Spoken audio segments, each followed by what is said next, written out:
Is there a place in time where logic breaks down and wonderment begins?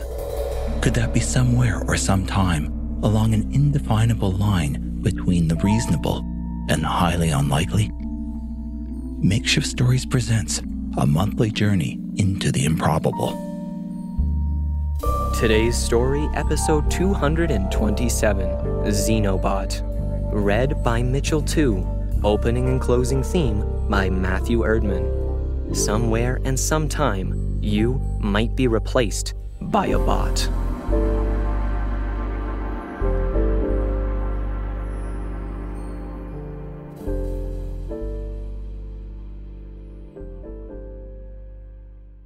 Avery watched the box as it was unceremoniously dropped over the gate through the wide-angle lens of her smart doorbell. She cringed as the thing hit the exposed aggregate concrete, bending one corner. She cursed out of habit, but didn't really care. It wasn't her problem. The company would have to figure out how to replace it. They were the ones who had recruited her to stream the announcement of their new, immersive social space, so they were responsible to get a working prototype to her on time. "You're cutting it pretty close," she complained to the damaged plastic wrap box. Avery only had an hour to set up the new headset before the event started. Of course, Eternity's PR people would insist the first meeting take place live in VR. Avery groaned. She didn't trust new tech, especially beta versions, to just turn on and work. She knew how stuff was rushed out of development to meet quarterly shareholder expectations. Ergo, it wasn't ready and got fixed in the field after release. But, she mused, it would be egg on Eternity's face, not hers, if the whole live event crashed and burned. She'd get her fee regardless, and she could joke about the debacle with her followers. Yes, she would come out of this okay. It might even push her numbers higher, especially if it turned into a monumental fail. Retrieving the easy open she kept for getting into packages without slicing a finger off, Avery quickly extracted a blob of bubble pack held together with clear tape, and a note at the bottom of the box with instructions. It was clearly a test unit, so she made a note to ask how much different the release version would be. Excavating through the layers of air-filled plastic, she finally unearthed a surprisingly small and sleek VR rig. The thing looked like a pair of matte black Oakley Cliftons had been married to a Lululemon headband with built-in earbuds from some German audio gear company. She flipped the set over in her hands, inspecting the build quality, and noted where the logo would be on the commercial version. At least someone wearing them wouldn't look like a complete geek, she thought. Avery placed the set carefully on her desk, then examined the instruction sheet, which looked like a last-minute thought by some coder who rarely used Word. The setup sounded easy enough. She just needed to install the app on her computer, then pair it with the VR rig.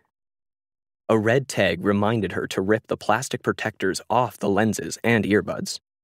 One earbud seemed to protest, clinging stubbornly to the plastic until she grabbed it with one hand and pulled at the protector with the other. The stiff plastic cover finally released with a sucking sound, but the earbud clung to her fingers. It was sticky and soft. Avery couldn't imagine putting it in her ear. She read through the instruction sheet again, this time flipping it over to find a note about the earbuds which reassured her. The in-ear monitors use a special proprietary memory foam tip, which will initially feel sticky. Once the tips encounter your ear canal, they will mold to your ear to create the perfect fit and use your body heat to harden. Proprietary. Of course, figures, she grunted, noting the time, and hurried to get set up. While Avery waited for the client software to download, she checked her messages. Amongst the reminders from services she rarely used, ads and junk offers, one subject line stood out. What Eternity doesn't want known. She hesitated, hovering her finger over the icon. She had been getting a lot of bogus messages since reaching 2 million followers, but, given what she was about to do, curiosity got the better of her, and she pressed her index finger down on the glass and read, "I'm an ex-Eternity developer. we need to talk before you stream the event today." Avery didn't recognize the sender. Cold-blooded sounded like a gamer tag. It was probably just some disaffected programmer who wanted to sound off about the company's treatment of them. If that was the case, Cold-blooded would have to join the list. It wasn't a secret Eternity's HR practices were anything but progressive. She'd check them out before answering, but it would have to wait for now. Her computer beeped, and a pop-up screen informed her she should turn on the headset and pair it. The sticky plastic tips made the skin on the inside of her ear canals briefly tingle as the proprietary plastic seemed to expand into her flesh. She resisted the urge to pull the headset off and followed the instructions precisely.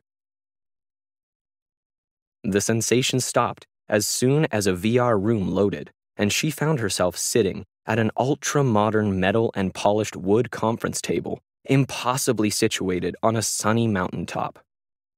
In the distant warmth of a mid-latitude sun, birds of prey sedately glided on invisible virtual thermals. The mountaintop had been sheared off and replaced by the most luxurious glass meeting room Avery had ever seen.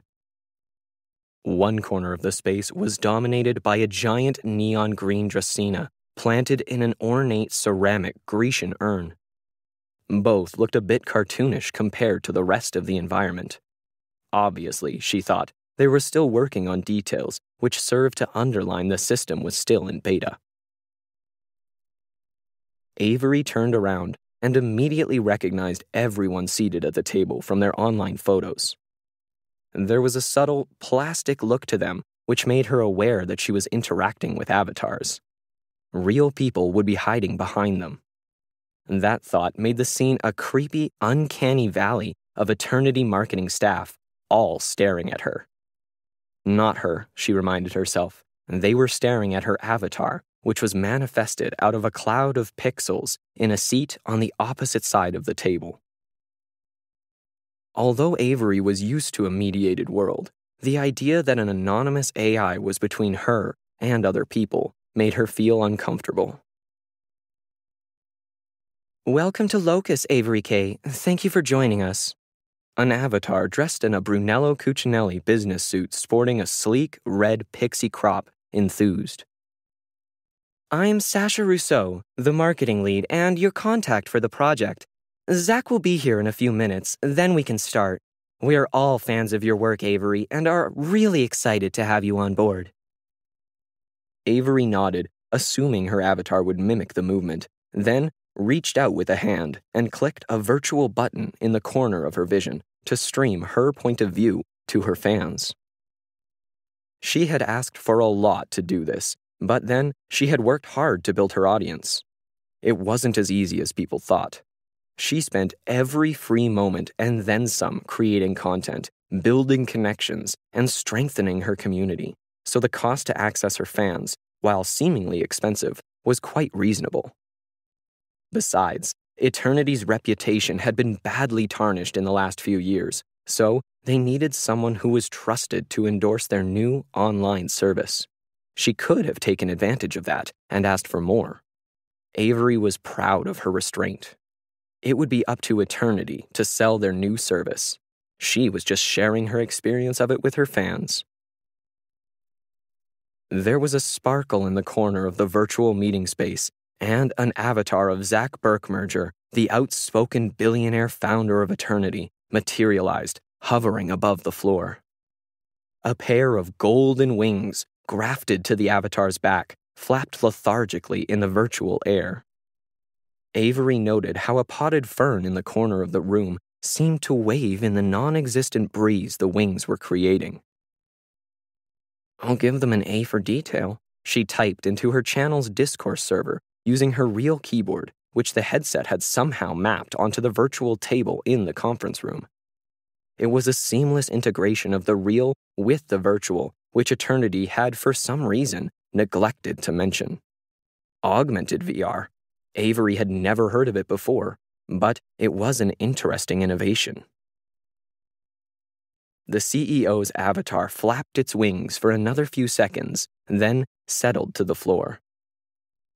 In Eternity's locus, you can do or be anything you want, the Zack avatar exclaimed enthusiastically, then teleported into a chair across from Avery so it could address her directly. Locus is the next logical evolution of the internet, Zack continued in a well-practiced voice with a few little imperfections that suggested the CEO was somewhere on the planet wearing a VR headset similar to hers and delivering the presentation live. Eternity is not a technology company. It is a connection platform, and at its heart are ordinary people who just want to keep in touch with each other, build communities, and share common experiences. At Eternity, we create the tech for people to do just that. Locus will be the center of future human interaction. When we created Eternity 15 years ago, technology was not able to place people at the center of the online world. All we could do was create a pale, two-dimensional window into my early vision of how people in the future would come together through technology. Imagine a world where you can meet anyone, anytime, where you can teleport to any place and realize any experience you can imagine. Unfortunately, the current way technology has evolved limits us and boxes us in, so it's almost impossible to break out. Locus is an open space that empowers all of us to build something new together and realize our full potential. Together, we will build a new world based on individual human creativity and ingenuity. Zack stopped to let his point sink in. Sounds like an evil mashup of Second Life and Minecraft, Xenobot57 messaged in discourse. Avery choked back a laugh. By contract, she wasn't allowed to comment during the presentation. The best way to explain Locus is to experience it yourself. Let's start with connection. After all, connection is where this all started, the Zack avatar explained. Vertigo suddenly overwhelmed Avery as the meeting room literally fell away. She and all the other attendees sprouted wings and flew across the landscape, then through an open door into a large room perched precariously on the edge of an ocean cliff at sunset. The beat of some nameless, chill-hop tune seemed to vibrate Avery's VR rig. Did that mean the system had haptic capacity? Avery made a note to ask. Zack's avatar floated in and hovered in the middle of a party room. The avatars of the rest of the Eternity communications team seemed to settle into pre-assigned locations and began to do things to demonstrate the system's capacities. We flew here, but we could just as easily have teleported, the Zackbot explained. Teleporting is the hyperlink of Locus, and you'll be able to bring things in from the real world, like movies and books, anything that can be digitized. Through the mixed reality capacity of Locus headsets, you'll also be able to take things from Locus into real life. Zack stopped to answer a call on a virtual wrist phone. A small window opened, showing a real person walking along a street. Doing a big demo of Locus. Call you back. Avery assumed the interruption was part of the act, a way of showing off more of the system's capacities. The Avatar CEO, Avery suspected the real Zack had left to do something else, went on to explain how Locus could integrate with existing systems and would set the standard protocols for VR. He finished with a demonstration of store integration. The Avatar had the group teleport to an Eternity-branded clothing store. Avery was instructed to pick out a new jacket for her avatar and buy it with Locus credits they had added to her account. The Zackbot insisted her avatar wear the jacket as it took the group through other scenarios, like objects designed in Locus and geolocated in the real world, so anyone with a Locus account and headset could enjoy them. Zack's avatar suddenly stopped and looked at its watch. "You should go and answer your door, Avery," it directed. She was about to explain there was no one there when her smart doorbell announced a delivery. A window opened in Locus, showing a view of her front stairs. "Hey, I didn't grant access to my home system," she started to complain. "Go and grab it," Zach encouraged, cutting her off. Avery's headset switched to mixed reality mode, allowing her to retrieve the package. "It's your new jacket," Zach announced triumphantly. "Delivered in under 20 minutes, or I'll have to personally apologize. In VR, of course." He gave a forced, unconvincing wink. "But, unlike Uncle Enzo, I'll only dock the driver a couple of rank points." Avery groaned at the snow crash reference. The rest of the presentation focused on how Locus could be used in business and other commercial applications. Avery found it boring and noticed her audience dropping off. Normally, she would have joined them, but she was being paid to stay. She'd let Eternity's PR people know they should have hired someone else if they expected her audience to hang on through a glorified PowerPoint on Eternity's business strategy. Mercifully, the session ended in 42 minutes, another not-so-subtle pop culture reference, so she wasn't entirely surprised when Zachbot proudly proclaimed, "Locus, the answer to life, the universe, and..." Disgusted by the over-the-top cheesiness, Avery quit the session before the last word rolled off the avatar's virtual tongue. The Eternity folks might be ticked at her for cropping off the ending, but she was doing them a favor. She knew Eternity's founder was a bit of a nerd, but really, someone in his PR group should have reined him in. She closed her stream, feigning the abrupt ending with a technical glitch. Then, as paid to do, she offered her audience an exclusive invite to the beta. The first 500 signups would win free VR rigs, the rest a year's free subscription. Avery closed the session, ripped off the headset, and slumped back into her chair. She felt the makings of a headache fermenting somewhere behind her eyes and dismissed it as a side effect of wearing the VR rig, which hadn't quite fit her correctly. If she used the thing again, she'd take the time to adjust it properly. As she waited for the pain to pass, she noticed another message from Code Blooded, marked urgent. She hadn't had time to check them out, so she ignored it. On a whim, Avery tore open the package containing her new jacket and tried it on. It was a perfect fit.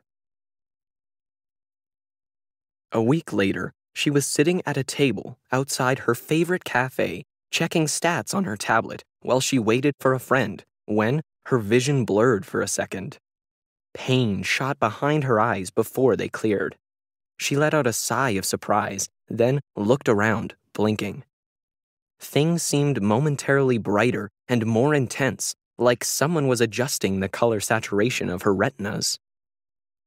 Out of the corner of one eye, she spotted a giant neon green Dracaena in a Grecian urn guarding the door to the cafe. Avery hadn't noticed the plant when she came in and couldn't remember seeing it the last few times she had been there. It gave her a creepy feeling, and she turned away. "Do you want a refill?" Avery jumped. "Sorry to startle you." The waiter, probably a recent underemployed college graduate, she decided, apologized. "No problem. I think I'll hold off until my friend arrives." "But when did they put that plant by the door?" she asked, pointing to the giant Dracaena, which had somehow managed to grow even more gaudy since she last looked at it. The waiter turned to follow her finger. "Do you mean the vase of cut flowers? We change them every day." No, I mean..." She cut herself off, finally recognizing where she had seen the plant before. It was identical to the one in the Locus meeting room. However, this one looked higher res. "So, there's not a giant Dracaena in a Grecian urn next to the door?" she asked suspiciously. The waiter eyed her like she was either high or trying to mess with his mind. "No," he stated flatly, then turned and walked away. Avery flinched as unexpected pain abruptly knifed across the back of her head. Squiggling blind spots began to dance through her vision, which she knew was a symptom of a coming migraine. But she had never had migraines before. Avery closed her eyes, and waited while it passed, then slowly opened them. She noticed a person on a bench across the street and recognized the designer suit and red hair. It was Eternity's marketing lead, Sasha Russo. But the woman worked on the opposite coast, and Avery had just talked to her that morning. Intrigued, she packed up her tablet, but by the time she had done this, the woman and the hideous giant Dracena had vanished. When she arrived home with her migraine now raging, Avery almost tripped over the packages piled outside her door, bearing Eternity shipping labels. "But I didn't order anything," Avery complained as she stood in front of a virtual glass desk which reflected the expensive new outfit her avatar had apparently decided on its own to buy. "It's not that I don't like the clothes or that they don't fit. I just didn't authorize the purchase." "That's part of the beauty of the locus algorithm," Sasha, or more accurately, Sasha's avatar explained, now dressed in a different designer suit. Rousseau had insisted on meeting in locus, a new company policy, she explained. "We use machine learning to get to know you and can anticipate your needs and desires. When you are not in locus, your avatar is still running, or more precisely, its model of your personality is still active, so it can keep in sync with you and learn." "But I haven't granted access to anything outside of locus," Avery complained. "I don't even carry the headset around with me or wear it unless I'm talking to you. So where is it getting its data from? And didn't I see you sitting on a bench near my condo this morning?" The Sasha avatar frowned. "You must be mistaken. I haven't left the campus for 2 days. That's how busy this launch has been. Our data gathering tech is proprietary, so that's a closed topic," the avatar smiled. "But, for example, you have an upcoming interview with an old school media outlet, right?" Avery nodded. "How'd you know? It's public knowledge. The media outlet is advertising the interview. We put all the data floating around out there together and feed it to the model of you we've created in Locus. Your avatar anticipated the image you wanted to project in the interview and ordered the clothes, so you don't have to spend hours looking around." "Still, I didn't authorize the purchases," Avery protested. "You must have missed the option when you first set up your account. It's on by default. I know you were in a hurry when you first logged in, so we'll take all the clothes back and refund your money. If you don't want your avatar to anticipate your needs and act on them for you, just change the setting. But if you do, you won't be taking advantage of the true power of the system." "And the headaches?" Avery reminded. "I've sent you several messages about them." "No one else in the beta program has had that problem, Avery. We'd recommend consulting your physician. It might just be caused by stress. It must be common in your line of work." Avery disconnected. She was mad. If they simply brushed off a well-known contractor's concerns, what was it like as a customer? Obviously, Eternity hadn't learned from the past. Normally, she would have posted something about it to her channel, but the contract she had signed prevented her from saying anything critical. She sat for a moment, trying to calm down, then remembered the message from the ex-Locus developer and decided to check out his claim. "I read your post on Informer," Avery explained. "It was hard to find." "Yeah, they couldn't get it deleted, so they made sure it was buried," Cold-Blooded grumbled. "They must have contracted a whole army of bots to do it. I hope it cost them a bundle." Avery had been expecting a guy and was pleasantly surprised to discover the ex-Locus developer was a woman. Her brown hair was pulled back under a black beanie hat, and it was hard to see her eyes through the reflection in her large, black-rimmed glasses. Cold-Blooded, Avery decided, was almost a cliché of the SF programmer look, casually sloppy and confident. However, they had refused to give Avery their real name, which had made it harder to verify her story. "Eternity doesn't want the truth to get out," Cold-Blooded explained. "Zach bet the farm on Locus. It's the biggest thing they've created. If they admitted they partnered with a synthetic biotech company to develop the headsets, it would cause too many questions. It's why a couple of us were fired. We started digging into what Synth Bio, their new partner, was doing. Organic circuitry? Avery suggested. Maybe. We all got busted trying to break into the encrypted messages between Synth Bio and Senior Locus Project Management. They threatened us with prosecution if we ever talked about it. Aren't you afraid of that now? Cold-Blooded gave her a knowing smile. Oh, Avery admitted sheepishly, realizing she had been fooled. You're an avatar. A good one. Look, this is the bottom line, Cold-Blooded continued. I would never wear one of those headsets. They're using some type of biotech Eternity doesn't want to talk about. Like what? I don't know. Cold-Blooded's avatar shrugged. Maybe it's some type of new bio-interface they're using to capture the brain's magnetic fields so they can read your thoughts.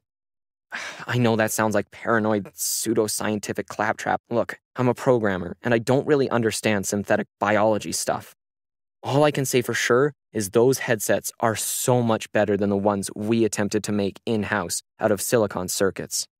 Believe me, even those had a ton of invasive tech they didn't want people to know about. Cold-Blooded was suddenly distracted by something behind Avery. You've been wearing the headset, haven't you? The color drained from the avatar's simulated skin. We're done here, it suddenly declared and ended the session. Confused, Avery turned around, then froze. She found herself staring at a large photo mural of the valley she had seen through the glass walls of the Locus meeting room.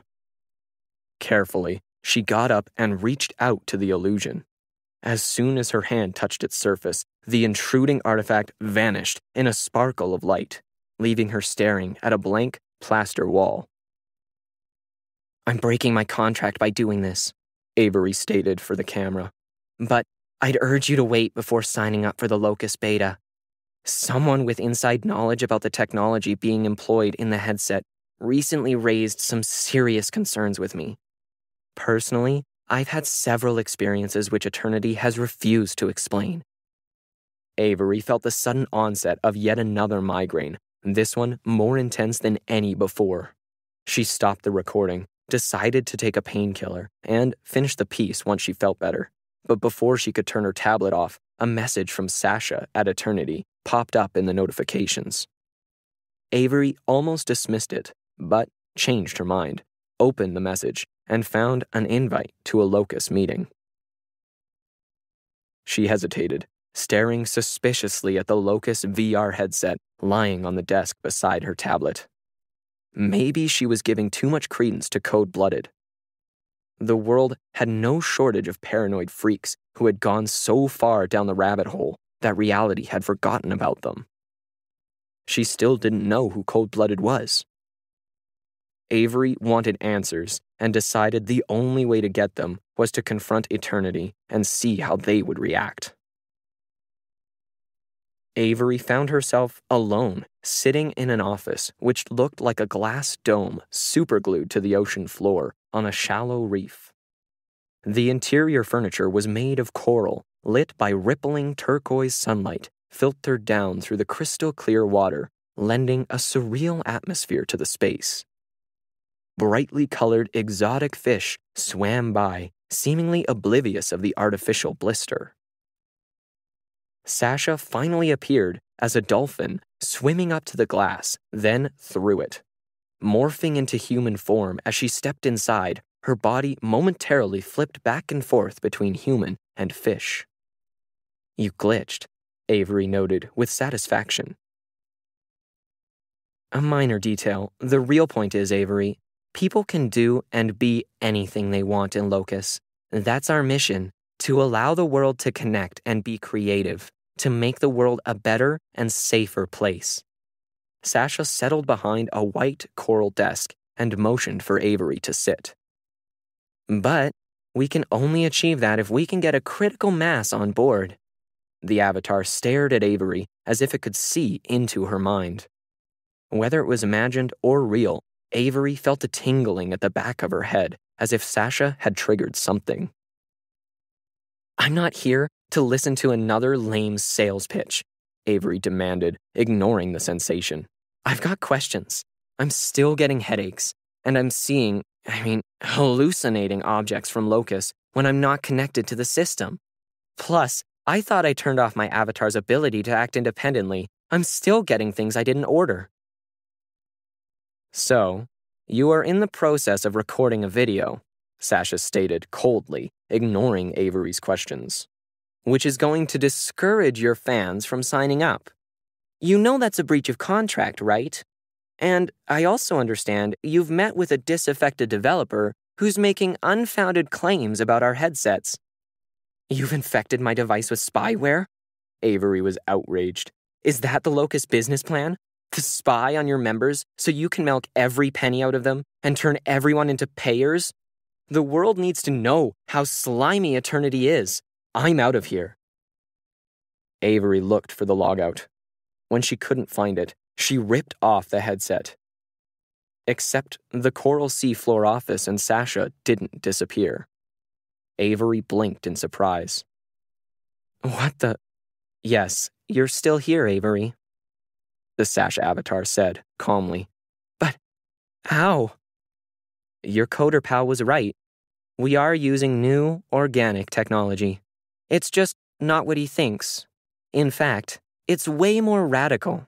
The only side effect we've had so far are the headaches. We're working on that, but don't worry. They'll eventually stop on their own. Zach wanted to make Locus not just something you visited using a VR headset, but a true, immersive experience, indistinguishable from reality. He's a big cyberpunk fan and got totally inspired by the idea of a metaverse. But the only way we could do that was by directly accessing the brain. Through surveys, we knew people would resist having hardware implanted in their heads, so we turned to a new technology, Xenobots. They're tiny, organic machines made from the stem cells of frogs. We can design them to do many things, like clean out the plaque in our arteries, which is something our partner is going to do.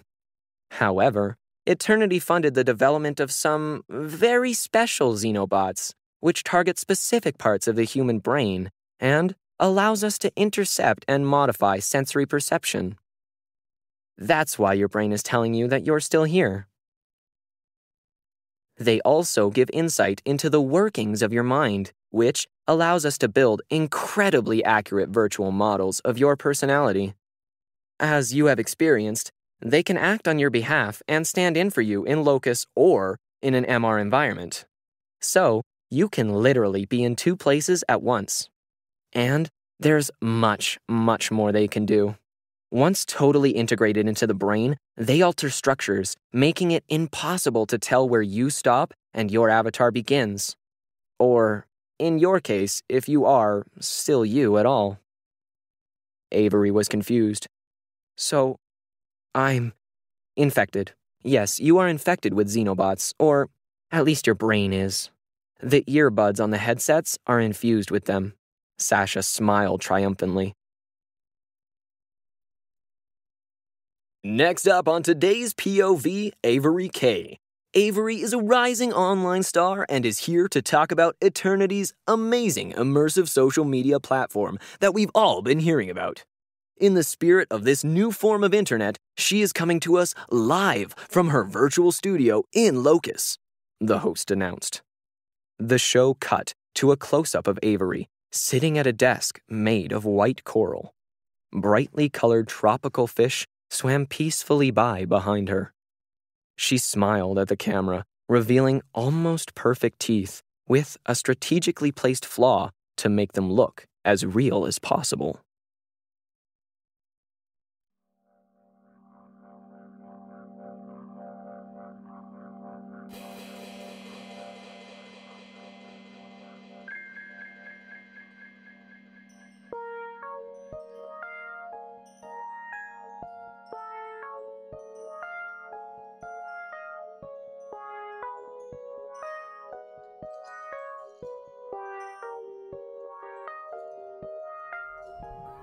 Makeshift Stories is a proud member of the Alberta Podcast Network, locally grown, community supported.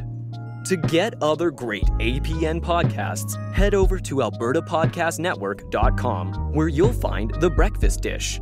Listen in on Griffin Cork and his mom, Karen Johnson-Diamond as they get to know Canadian artists. This podcast is gluten-free. This episode of Makeshift Stories is brought to you by the Alberta Podcast Network. APN connects Alberta podcast listeners to businesses and organizations in Alberta and around the world. Podcasters in our network are smart, creative, and engaging, providing an excellent way to reach local listeners and those around the world who enjoy our shows.